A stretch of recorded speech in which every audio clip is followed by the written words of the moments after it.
Já falamos de cada um dos 10 mandamentos da lei de Deus aqui no canal e hoje nós vamos falar dos 5 mandamentos da igreja. Você sabe quais são? Vem comigo que eu te explico. Olá, meu querido irmão, querida irmã, seja muito bem-vindo a mais um vídeo deste nosso canal. E hoje nós queremos dar continuidade a toda essa nossa série a respeito do pecado, da confissão. E hoje nós vamos falar então destes 5 mandamentos da igreja. E a primeira coisa que nós precisamos ter em mente é a finalidade destes mandamentos, o porquê da igreja os ter estabelecido. Já não basta os mandamentos da lei de Deus? Essa resposta nós encontramos lá no parágrafo 2041, aqui do nosso Catecismo da Igreja Católica, que vai nos dizer que estes mandamentos não estão acima dos mandamentos da lei de Deus, mas sim, são um auxílio para podermos cumpri-los. Eles são o mínimo que nós precisamos fazer para caminhar nos caminhos de Deus. Quem não é capaz de cumprir os mandamentos da igreja, não será capaz de cumprir os mandamentos da lei de Deus. Vamos então conhecer cada um destes 5 mandamentos. E o primeiro mandamento da igreja vai nos dizer que nós devemos participar da Santa Missa todos os domingos e nos dias de preceito. E isso tem tudo a ver com o terceiro mandamento da lei de Deus, que nos pede para guardar o domingo e os dias de festa. Veja como eles se complementam. O terceiro mandamento da lei de Deus nos pede para santificar o dia do Senhor, e o primeiro mandamento da igreja vem nos dizer que a melhor forma, que o mínimo que nós precisamos fazer para santificar o dia do Senhor é participando da Santa Missa.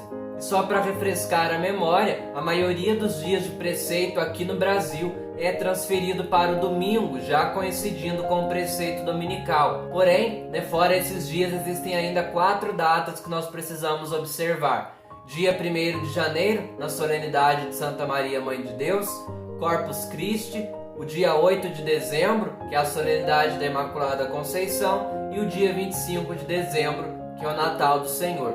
Lembrando também que ir à missa na véspera, ou seja, na noite do dia anterior, de qualquer um desses dias, bem como dos domingos, indo na missa no sábado à noite, por exemplo, já cumpre o preceito. E desrespeitar este mandamento, ou seja, faltar à missa em algum domingo ou em algum desses dias de preceito, é um pecado mortal, a menos que você tenha um motivo justo, como por exemplo, uma doença ou a falta de sacerdotes para celebrar missa na sua região. Já o segundo mandamento da igreja nos pede que nos confessemos ao menos uma vez ao ano. Veja só, Deus nos deu a lei, porém a maioria de nós ainda está aprendendo a andar. E por vezes nós vamos perder o equilíbrio, vamos pisar em falso e vamos cair.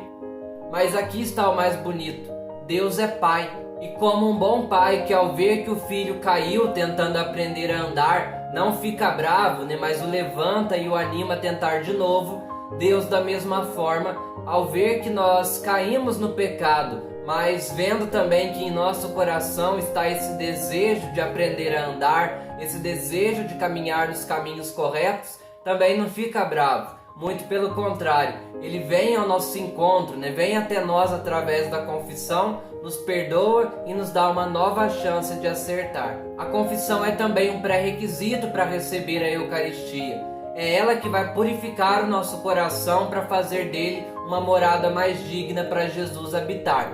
Nós não podemos comungar em pecado mortal, pois se assim o fizermos, estaremos comendo e bebendo da nossa própria condenação, como nos diz o apóstolo Paulo. Indo para o terceiro mandamento da igreja, ele nos pede que comunguemos ao menos pela Páscoa da ressurreição do Senhor.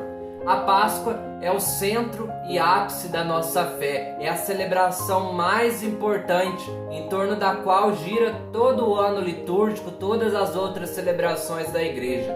Que ao menos nesse dia nós possamos nos entregar totalmente a Jesus, que se entregou inteiramente por nós, e nos unir a Ele na Sagrada Comunhão. O quarto mandamento da igreja nos pede que façamos o jejum e a abstinência de carne nos dias em que manda a Santa Mãe Igreja. E apesar de muitos acharem que jejum e abstinência de carne são a mesma coisa, não são. Existe aí uma grande diferença e nós vamos entender isso agora. A igreja nos pede que façamos o jejum na quarta-feira de cinzas e na sexta-feira da Paixão do Senhor.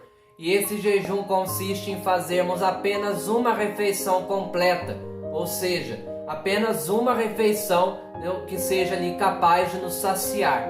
E outras 2 refeições, né, pequenas, mais leves, apenas para não deixar o estômago vazio. Recomenda-se que essa refeição completa seja o almoço e as 2 outras mais leves sejam no lugar do café da manhã e do jantar. Mas isso pode mudar, né, dependendo da sua realidade, da sua rotina.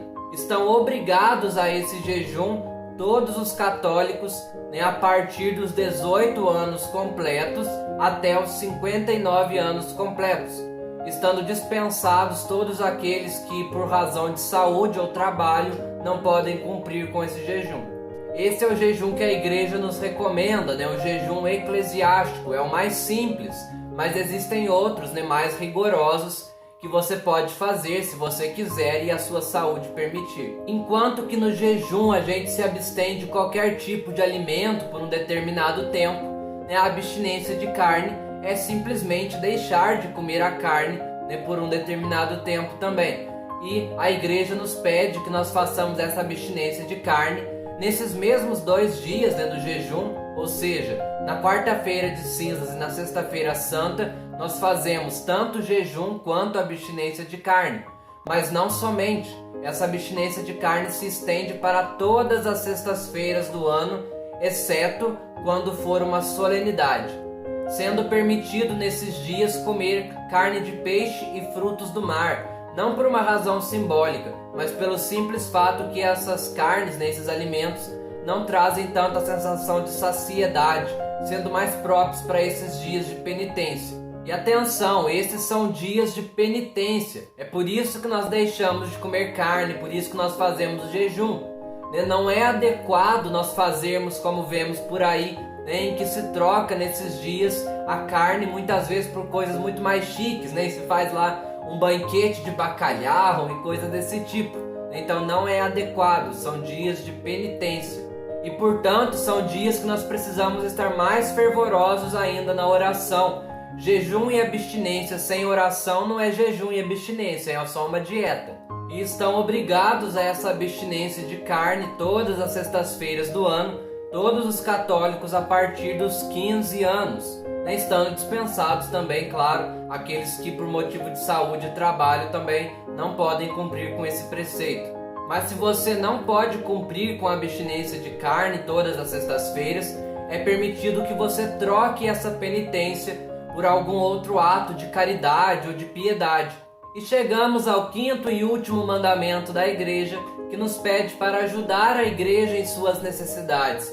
E aqui entra tanto a questão do dízimo, com a ajuda financeira, mas também as questões pastorais. Então busque sim ajudar financeiramente a igreja com a quantia que você puder, mas busque também participar ativamente da sua comunidade, contribuindo nos diversos trabalhos pastorais. É muito edificante poder ajudar, poder colaborar para que o Cristo chegue até aqueles que mais precisam. Estes são então os 5 mandamentos da igreja. E quando nós falamos em mandamentos, nos vem logo à mente a desobediência a esses mandamentos, que é o pecado. E você sabe exatamente o que é o pecado? Sabe diferenciar pecado mortal de venial? Se não, é sinal de que você ainda não assistiu esse vídeo que está aparecendo aqui na tela. Então clica aí e confere lá. Muito obrigado pela sua companhia em mais esse vídeo. Um forte abraço. Deus abençoe você.